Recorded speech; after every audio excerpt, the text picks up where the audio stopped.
wizeye umwana w'Imana azaba witeka ryose,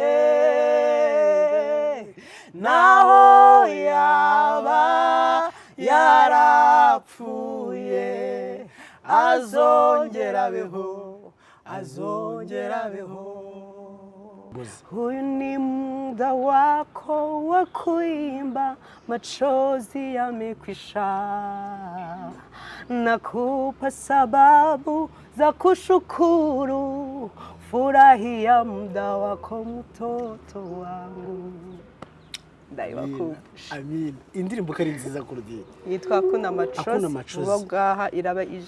Nta marira, nta mpamvu yo kurira. Abamutegereje ngamuburi. Ntabwo wamutegereza ngo agukwepe.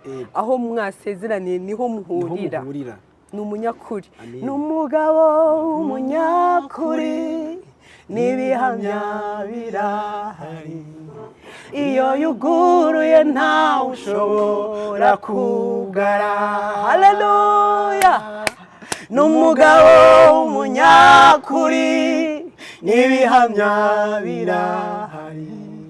Iyo yuguruye ntawe ushobora kugara. Wowe n'inzara mufitanye amateka. Dufitanye ntago ari manini ariko ntago byabura. Tekereza ko umuntu rero niyo wakwambara ipantaro imwe ariko wariye. Yego.